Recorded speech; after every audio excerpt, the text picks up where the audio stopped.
तो दोस्तों मुंबई से एक बहुत ही डरावनी खबर आई है। आपने थंबनेल में देखा होगा। एक मोटा सा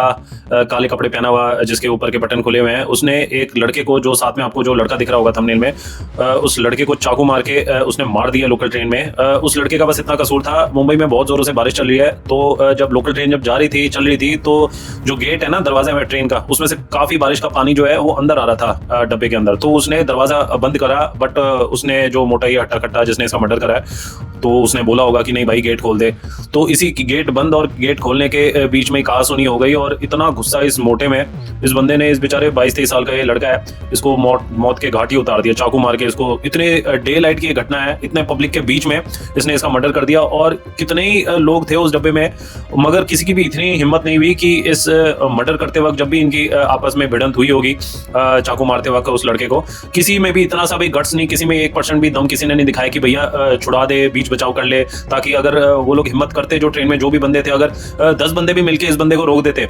जिस तरीके से दिख रहा है ये हट्टा कट्टा, काफी, इसको 2-3 आदमी को रोकना मुश्किल है, अगर 10 बंदे भी इसको रोक देते ना, तो ये मर्डर नहीं होता। इससे जो ये 22 साल का बच्चा ही है, तो उसकी जान बच सकती थी। मगर किसी की भी पिछवाड़े में दम नहीं था, किसी ने भी इसको रोका नहीं, और उल्टा जब ये मर्डर कर दिया इसने, जब ट्रेन में मर्डर करके चिल्ला रहा था, उसको गालियां बक रहा था उसकी जो बॉडी है उसकी लाश पे, तब भी लोग डर डर के ना पीछे हट रहे थे, क्योंकि उसके हाथ में चाकू था। चलो ठीक है, चाकू तो मैं मानता हूँ, सबको अपनी जान प्यारी है, बट लेकिन 10-15 लोग एकदम से अगर इसके ऊपर अटैक करते ना, इसका हाथ पकड़ते हैं या कुछ भी करते, बाकी जो लोग अगर बीच बचाव करते, उनको थोड़ा बहुत ही वो भी इंजर्ड होते, लेकिन मरता कोई नहीं, ये चीज कंफर्म थी। तो अगर कुछ लोग हिम्मत दिखाते तो ये मर्डर नहीं होता, ये 22-23 साल का जो लड़का है उसकी जान बच सकती थी। चलो, अगर अब इस बंदे ने इस बच्चे का मर्डर कर भी दिया है, तो जब ये चीज कंफर्म हो गई है, सब लोग विटनेस हैं उस ट्रेन में, बोगी में चश्मदीद गवाह है कि उन्होंने देखा कि इस बंदे ने इसका मर्डर कर दिया है। इतनी छोटी सी बात पे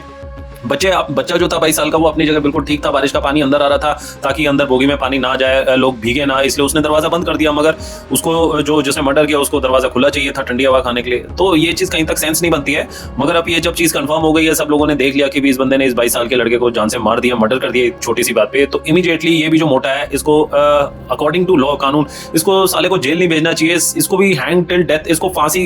फांसी में लटका देना चाहिए भाई। उस 22 साल के माँ बाप पे देखो क्या बीत रही होगी इस समय, कि उसका बच्चा जा रहा होगा कहीं लोकल ट्रेन पे, बस उनको ये भी नहीं एक्सपेक्टेड होगा कि भाई एक छोटी सी बात पे उसका जो बेटा है बेचारा, उसका मर्डर कर देगा कोई बंदा। तो अब देखो आज की डेट में लोग कितने सनकी हो गए, कितना सनक रहता है 24 घंटे लोगों के दिमाग में। मगर इस केस में अगर जो हमारा जो कानून है देश का, अगर वाकई बिल्कुल सच्चा कानून है, सत्यमेव जयते, अगर ये स्टेटमेंट वाकई हमारे कानून ने बनाया है, तो इमीडिएटली इस बंदे को फांसी दे देनी चाहिए, और यही सत्यमेव जयते माना जाएगा, और इसी में सत्य की जीत होगी। तो कानून जो है, हमारे देश का कानून जो है, इमीडिएटली जब प्रूव हो गया इसने इसका मर्डर किया, इमीडिएटली विदिन 2-3 दिन के अंदर इस बंदे को फांसी दे देनी चाहिए। यही बिल्कुल पक्का कानून बनना चाहिए ऐसे सनकी लोगों के लिए। तो इस पे आपकी क्या राय है, मुझे कमेंट करके जरूर बताइएगा कि आप भी इससे संतुष्ट हैं, जिस बंदे ने इस बेचारे 22 साल के लड़के को छोटी सी बात पे मर्डर कर दिया, उसको फांसी मिलनी चाहिए कि नहीं मिलनी चाहिए, तो आप कमेंट करके जरूर बताइएगा।